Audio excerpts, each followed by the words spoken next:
அனைவருக்கும் வணக்கம். Welcome to Dharma academy.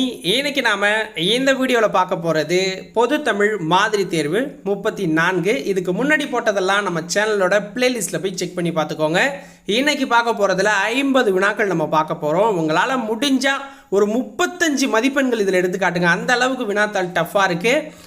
So எத்தனை பேர் 35க்கு மேலே எடுத்தீங்க அல்லது எத்தனை மதிப்பெண் எடுத்தீங்க அப்படிங்கிறத கமெண்ட்ஸில் சொல்லுங்கள். ஸோ நம்ம பார்த்தீங்கன்னா ஜிகேவுக்கு ஃப்ரீ மெட்டீரியல்ஸ் கொடுத்துக்கிட்டு இருக்கோம்.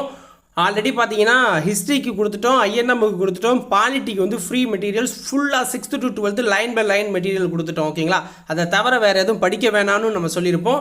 அந்த ஃப்ரீ மெட்டீரியல்ஸை நீங்கள் இன்னும் டவுன்லோட் பண்ணலை அப்படின்னா முந்தா நேற்று 2 வீடியோ நம்ம சேனலில் அப்லோட் பண்ணியிருப்போம். அந்த ஃப்ரீ பிடிஎஃபை எப்படி டவுன்லோட் பண்ணலாம் அப்படின்ட்டு.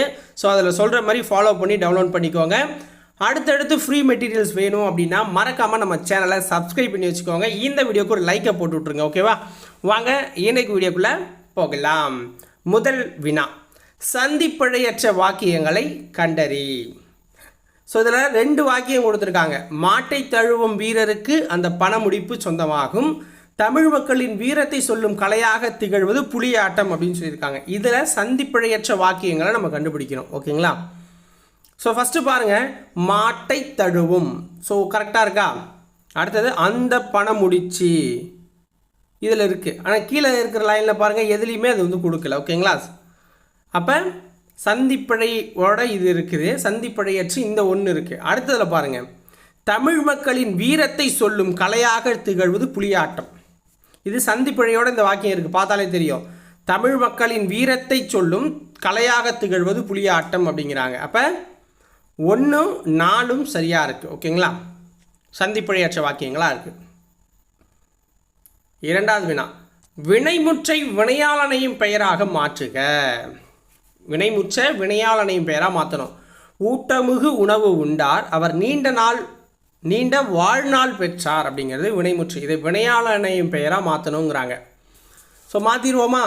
பாருங்கள், ஊட்டமிகு உணவு உண்டவர் நீண்ட வாழ்நாள் பெற்றார்.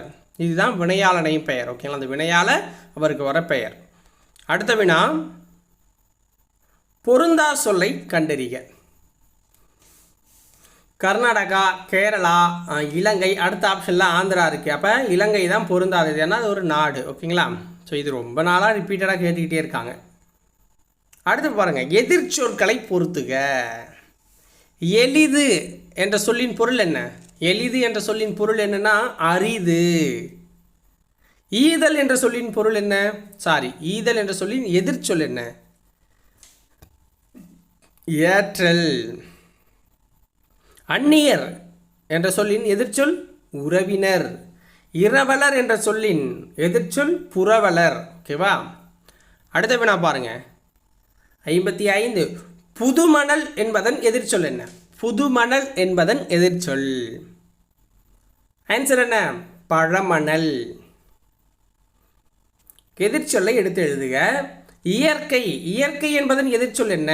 இயற்கை என்பதன் எதிர்ச்சொல் செயற்கை. அடுத்த வினா பாருங்க, பிரித்து எழுதுக. துயின்றிருந்தார் என்னும் சொல்லை பிரித்து எழுத கிடைப்பது என்ன? துயின்றிருந்தார் என்பதை பிரித்து எழுத கிடைப்பது என்ன? ஸோ ஆன்சர் பாருங்க, துயின்று கூட்டல் இருந்தார் அப்படிங்கிறது தான் சரியானது. துயின்று கூட்டல் இருந்தார். 58.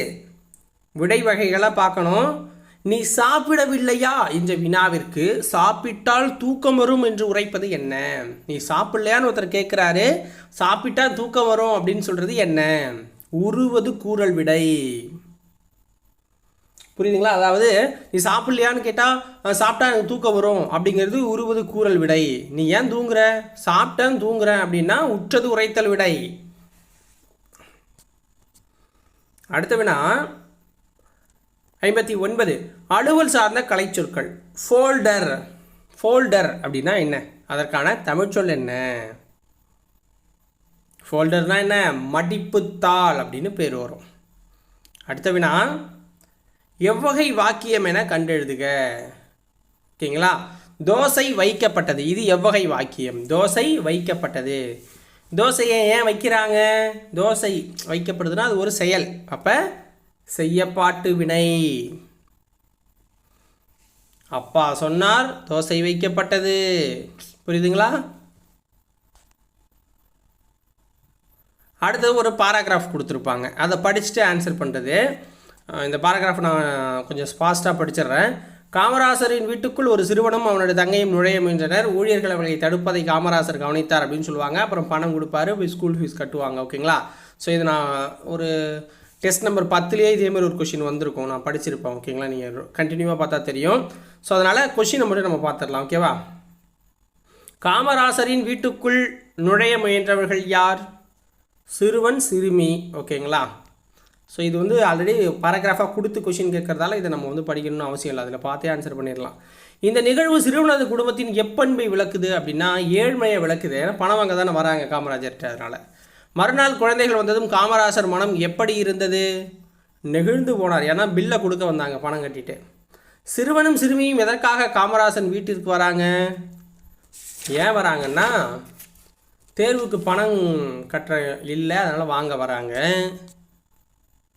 மறுநாள் குழந்தைகள் எதை கொண்டு வந்தாங்க? ரசீதை கொண்டு வராங்க, அதாவது அவங்க கட்டின பணச்சீட்டு ரசீது. ஒருமை பன்மை பிழையற்றதை கண்டறிக. இதில் கொடுத்துருக்கிறதுல ஒருமை பன்மை பிழையற்றதை கண்டுபிடிக்கணும். ஃபஸ்ட்டு கான்செப்ட் என்னென்னு புரிஞ்சுக்கோங்க. மேகங்கள் சூழ்ந்து கொண்டது அப்படிங்கிறது தான். ஓகேங்களா? இப்போ நம்ம வந்து மேகங்கள் அப்படின்னு எங்கேயுமே நம்ம சொல்ல மாட்டோம். ஓகேங்களா? மேகங்கள் சூழ்ந்து கொண்டது அப்படின்னு நம்ம சொல்ல மாட்டோம். மேகம் சூழ்ந்து கொண்டது, இவ்வளோதான் கான்செப்ட். மேகம் அப்படிங்கிறது ஒன்று தான். ஓகேங்களா? ஸோ அப்போ இதுதான் சரியானது. மேகம் சூழ்ந்து கொண்டது. அடுத்து பாருங்க, கீழ்காணும் தொடர்களில் தன்மை ஒருமை தொடரை தேர்க. தன்மை ஒருமை தொடர், நல்லா பார்த்துக்கோங்க. தன்மை ஒருமை எது ஆன்சரு? நான் வந்து ஜீனியஸ்லாம் சூஸ் பண்ணியிருப்பீங்க. நான் அல்லேன் அப்படிங்கிறது தான் தன்மை ஒருமை தொடர். அடுத்து பாருங்கள் 68. ஒருமை பன்மை பிழையற்ற வாக்கியத்தை கண்டறிய. ஒருமை பன்மை பிழையற்ற வாக்கியத்தை கண்டுபிடிக்கணும். ஸோ இதில் எது ஒருமை பன்மை பிழையற்றது? மல்லிகை குளத்தில் பூக்கள் பூக்கும் மலர் அல்லை அப்படிங்கிறாங்க. அப்போ தப்பு. மல்லிகை குளத்தில் பூக்கும் மலர் அன்று, மல்லிகை குளத்தில் பூக்கும் பூ. அப்போ இது சரியாக இருக்குது. ஓகேங்களா? அப்போ ஆப்ஷன் பி சரியானது. அடுத்து பாருங்கள், தவறான பொருத்தம் எது? திங்கள் அப்படின்னா மாதம் அப்படின்னு சொல்கிறாங்க. அப்போ இது சரியா? சரிதான். ஓடு அப்படின்னா மேற்கூரையை குறிக்குங்கிறாங்க. இதுவும் சரிதான். நகை அப்படின்னா மெய்ப்பாடுங்கிறாங்க. இது தப்பு. நகை அணிகலன்கள் இதில் வந்துடும். அறம் அப்படின்னா என்ன? அது ஒரு ஆயுதம் அப்படிங்கிறாங்க, கூறு வைக்கிறதுக்கு பயன்படுத்துறது. அப்போ இதுவும் சரிதான். அப்போ சி தான் தவறான பொருத்தமாக இருக்குது. 70வது கொஸ்டின் பாருங்கள், சரியான பொருத்தம் எது கண்டுபிடி. சரியான பொருத்தத்தை கண்டுபிடின்னு நம்ம கொடுத்துருக்காங்க. நம்ம எப்படி கண்டுபிடிக்கணும்? சரியானது எதுன்னு பார்க்கணும். இதில் சரியான பொருத்தம் அப்படின்னா சேக்கை, படுக்கை, இதுதான் சரியான பொருத்தமாக இருக்குது.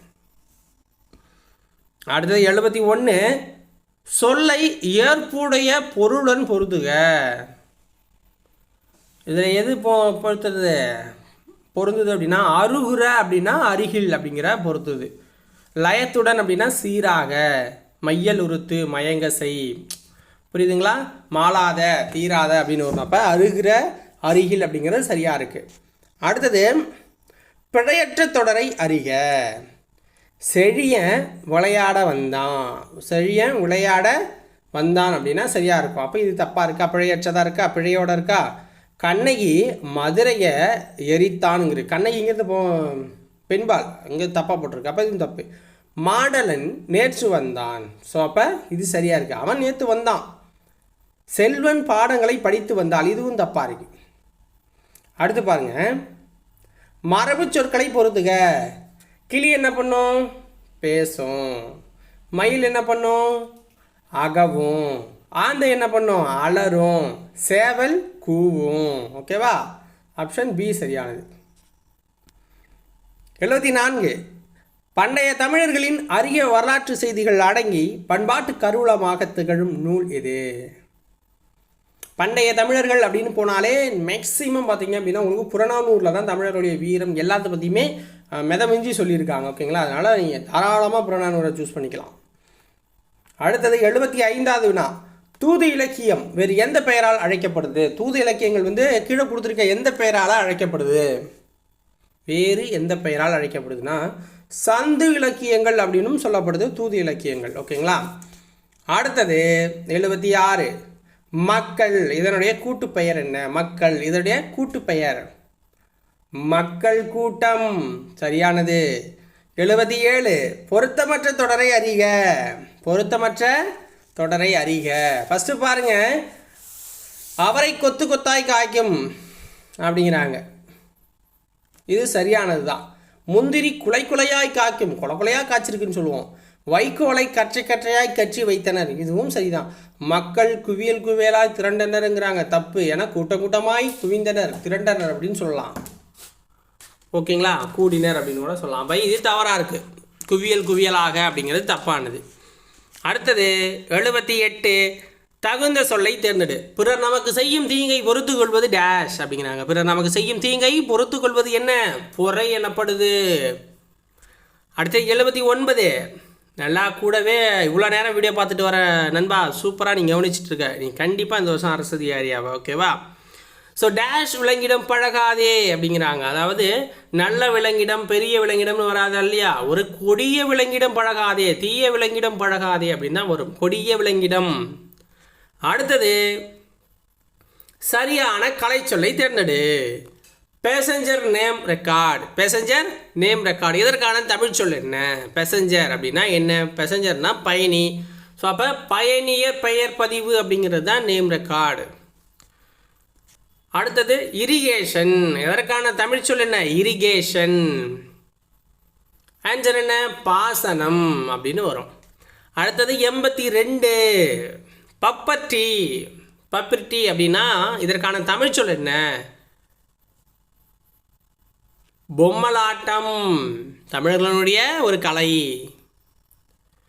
83 கூற்று காரணம் சரியா தவறா அப்படின்னு பார்க்கணும். கூற்று நடுவண் அரசு தமிழை செம்மொழியாக அறிவித்த ஆண்டு 2004. காரணம் உலக மொழிகளில் மூத்த மொழி தமிழுங்கிறாங்க. இதில் என்ன? 2 கூற்றுமே சரிதான். ஓகேங்களா. அடுத்தது கூற்று காரணம் தான். 84 நல்லொழுக்கமே நல்ல மனிதர்களை உருவாக்கும். காரணம் நாம் பின்பற்ற வேண்டிய நற்பண்புகளை அறநூல்கள் விளக்குதுங்கிறாங்க. இப்போ இதில் என்ன இருக்குது? இது 2ம் சரிதான். 85 பார்க்க போகிறோம். குரில் நெடில் மாற்றம் அறிந்து பொருள் வேறுபாடு சரியானதை கண்டறியணும். வனம் வானம், வனம் வானம். பாருங்க, வனம்னா என்ன? கான். ஓகேங்களா, அந்த காட்டை குறிக்கும். வானம் அப்படின்னா விசும்பு அப்படிங்கிற பொருளை கொடுக்குது. அடுத்தது 86 குறில் நெடில் மாற்றம் அறிந்து பொருள் வேறுபாடு சரியானதை கண்டறிக. மலை மாலை. மலைனா என்ன? சிகரம். மாலைனா சிறுபொழுது.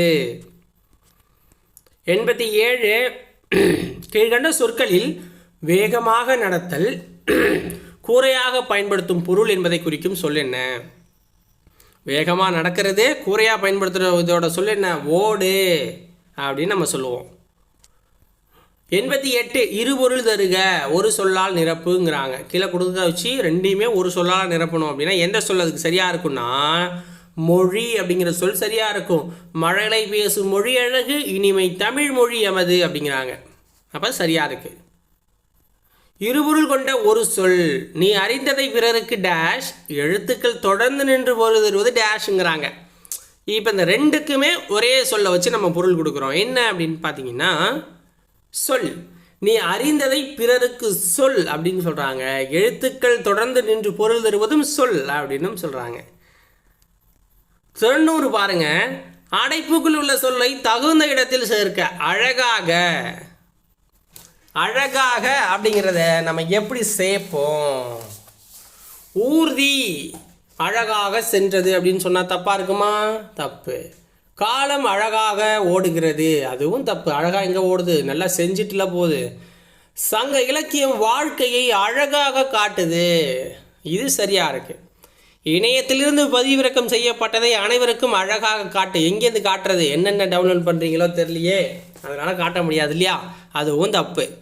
அடுத்து பாருங்கள், அடைப்புக்குள் உள்ள சொல்லை தகுந்த இடத்தில் சேர்க்க. பெண்ணும் அப்படிங்கிற இந்த சொல்லை தகுந்த இடத்துல சேர்க்கணும். இது சிம்பிள் தான். ஆணும் பெண்ணும் சமம். ஓகேங்களா. சேவலும் பெண்ணும் பறவைகள் அப்படின்னு சொல்ல முடியாதுல்ல. அடுத்தது பாருங்க, சரியான இணைப்பு சொல் 92. காகிதம் இல்லத்தவர்கள் மகிழ்ந்தில் பயணம் செய்வதை விரும்பாதவர் டேஷ் அவர் எளிமையை விரும்பியவருங்கிறாங்க. என்ன, காகிதம் இல்லத்தவர்கள் மகிழ்ந்தில் பயணம் செய்வதை விரும்பாதவர் ஏனெனில் அவர் எளிமையை விரும்பியவர். இப்போ 93 பார்க்கலாமா? சரியான இணைப்பு சொல் அறிவை விட மிகவும் முக்கியமானது கற்பனை திறன். ஏனெனில் தற்போது அறிந்தும் புரிந்தும் வைத்திருப்பவற்றோடு முடிந்து விடுகிறது அறிவு. அடுத்து பாருங்க, ஓமைக்கு ஏற்ற பொருள், பொருத்தமான பொருளை நம்ம கண்டுபிடிக்கணும். மழைமுகம் காணா பயிர் போல, மழைமுகம் காணா பயிர் போல, இதுக்கு என்ன ஆன்சர் வரணும்? ஏக்கம் அப்படிங்கிறது தான் அதோடைய பொருள். 95 பாருங்க, எந்த வாக்கியம்னு கண்டுபிடிக்கணும். தன்வினை வாக்கியத்தை கண்டுபிடிக்க சொல்லியிருக்காங்க. இதில் கொடுத்துருக்கல தன்வினை வாக்கியம் என்ன? கயல்விழி காலையில் படித்தாளா அப்படின்னு கேட்குறாங்க. இது தன்வினையா? இல்லை.